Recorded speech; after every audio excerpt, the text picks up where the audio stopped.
Hello, and welcome to a little series I wanted to try for fun that I'm calling Conquest Classtastrophe. It's a series where each episode I'm going to give viewers the power to change my unit's classes on a map-by-map basis. The basic idea is between each chapter, I want people to leave comments, including a recruited playable character and a class they'd like to see them class changed into. After a map, I'll take the top 5 most liked comments and swap the classes of the corresponding characters. Will I even get enough comments to get past episode 1? We'll just have to see. Anyways, since this is the first episode, there weren't any comments to take from to determine Corn and Jacob's classes, so I asked someone to list one random unpromoted and one random promoted class to get me started, as well as a random Corn build. I took those classes and jammed Corn and Jacob into them respectively. That's why Corn's a spear fighter and Jacob's a malignite. Corn's build wound up being female plus luck minus HP with an Oni chieftain talent. For clarity's sake, I began this save from my Branch of Fate, completing Chapter 6 with the vanilla units. Corn reached level 10 off the Ryoma kill in Chapter 6, so she does have Dragon Fang, and Jacob got all his training from the pre-branch chapters. For more detailed rules, see the description. But speaking of the description, I'll have a link to a poorly formatted Google Sheet that shows all the available characters and classes that I'll update per chapter, so you have an easy resource to reference. But the short version is units in promoted classes can't swap to an unpromoted class. Units in unpromoted classes, vice versa, cannot slap.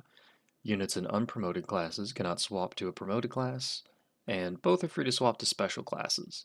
If you don't know what a special class is, take a look at the link, but they're basically all the DLC classes and songstress. I do ask that you don't go too crazy on the special classes immediately, because they kind of destroy Conquest's early game.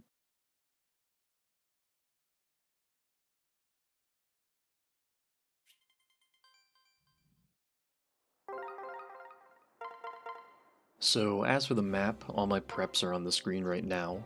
Those 3 tonics and 1 vulnerary are all we're bringing. Corn doesn't use the HP tonic before the map starts here for a reason we'll see in a second. Since I have access to tonics, you can tell I got the staff store instead of the armory, which is 100% the wrong decision. This means that both of our units are completely unable to attack since we don't start with any weapons in the convoy that they're capable of using. Corn can rectify her problem, but Jacob's gonna have to play the entire map as moral support between Gentilhomme, his personal skill, and parrot bonuses. It also means that these first 2 turns are spent delaying the 2 western faceless and denying the one down south full movement on turn 2. Not only does this set up good positioning for turn 3, but it also serves the purpose of getting Corrin to below half health so that Silas's Vow of Friendship can activate.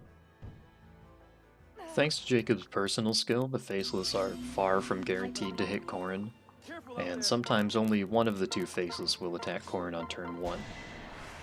These 2 issues combined are why Corrin has the HP tonic. We don't need it in this particular clear, but had Corrin still been above half health, she would have had to use it on turn 4 player phase. During testing, I found 13 HP was quite common for Corrin to be at, which just barely misses the mark by 1.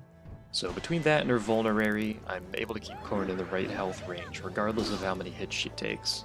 Similarly, it doesn't matter if Silas takes every 80% directly to the face. Vow of Friendship and Elise's personal skill make him absurdly bulky. Sadly, Corrin has to steal Silas's Bronze Lance. While it pains me not to work on Silas's Lance rank in this chapter, it has to be done. And due to the nature of this run, it probably won't matter that much in the long term. I mean, who knows what class Silas is going to be later. On this enemy phase, Silas has to have Vow of Friendship activated by the time Corrin does combat with her Faceless. This Faceless always goes second and attacks Corrin, so if she's still above half health for some reason, this is her last chance to get below the threshold.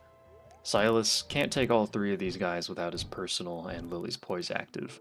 In fact, he dies exactly if Vow of Friendship isn't up by this point. Arthur and Effie are just going to be here for filler combat and self-improvement. Sadly, they didn't get time for a lot of training that I could have afforded them had I bought the armory. They also don't have the best hit rates for the same reason. I really wish I had some bronze weapons. Elise is stuck having to heal Corrin this turn. Normally Corrin uses her vulnerary here, but she took every single coin flip to the face, so Elise's extra heal power is needed. This just makes Silas's job slightly less elegant, but we don't lose any turns or experience over it, so it's not really a big issue.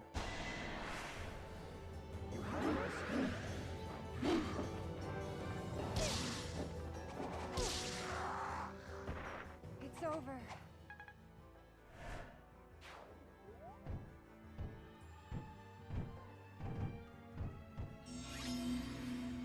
I'm with you.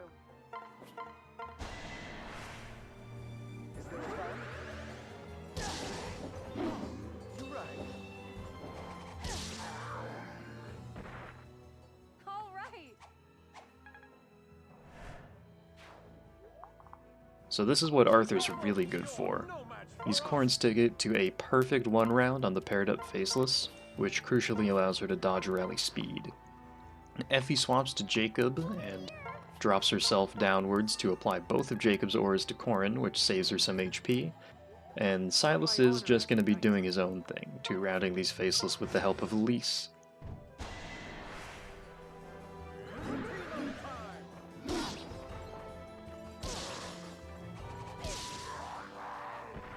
It's over.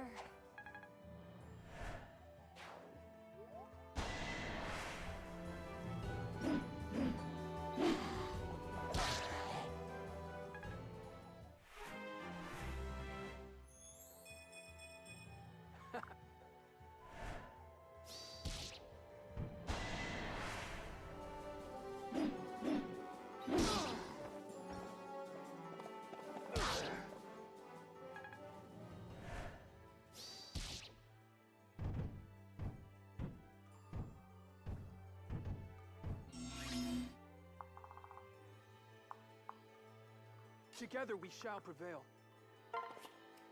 It'll work out.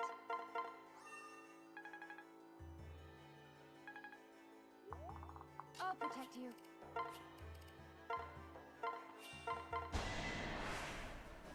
I'll crush them!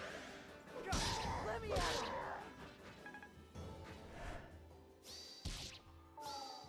Strength is everything!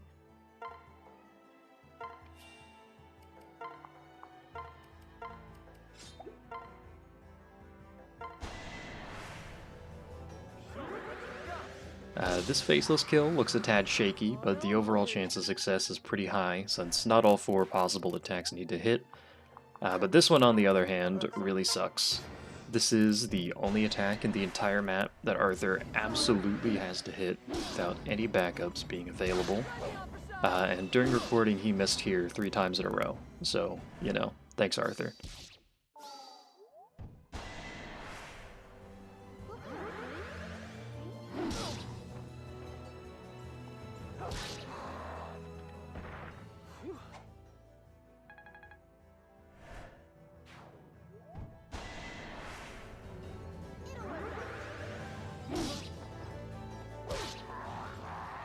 No hard feelings.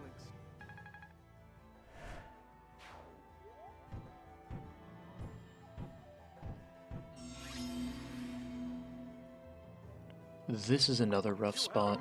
Effie has to land this attack too. Thankfully, once she's done here, the rest of the map is quite reliable. Were you even trying?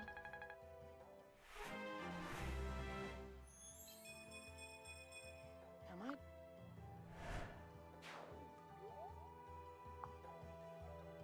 I'm here to help. This should be simple.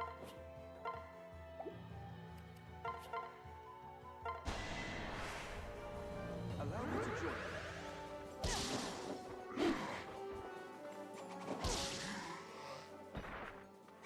Guess I did it right. Let's do this.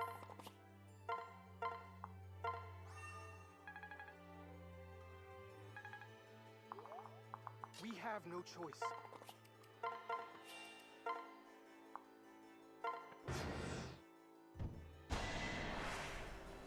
Be steady. Corrin shows Arthur and Effie what's up by having perfect hit rates on the Faceless, even while they're standing on the forest tile. Sorry. Luck boon is just the way to go, I guess. Be careful. May I assist? It's over.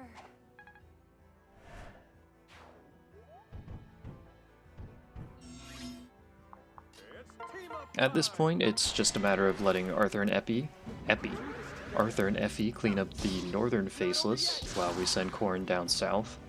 Between Jacob's Ores and Elise's Lily's Poise, Corrin has a ton of leeway to survive this enemy phase and attack stance. I'll protect you. Check out my skills. Please, accept my help.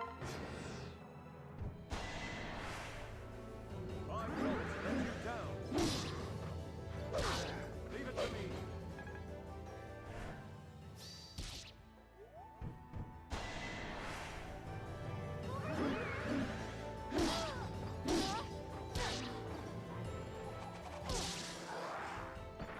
Sorry.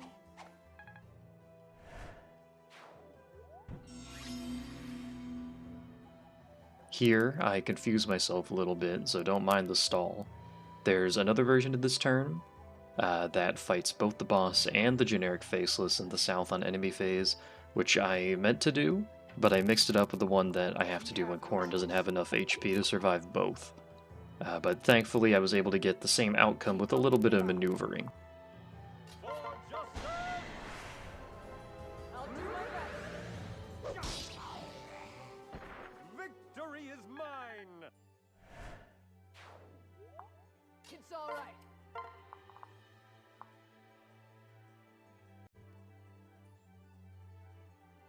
I need help. We won't give up.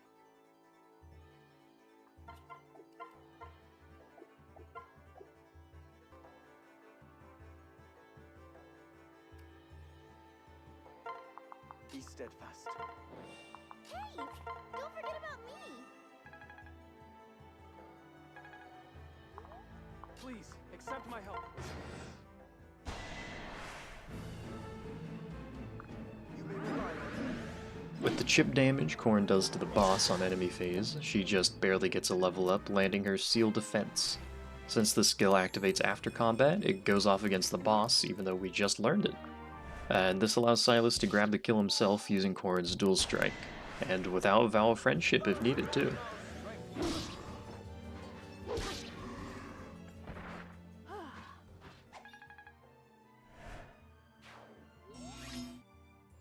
Check out my skills. You'll be all right. On guard!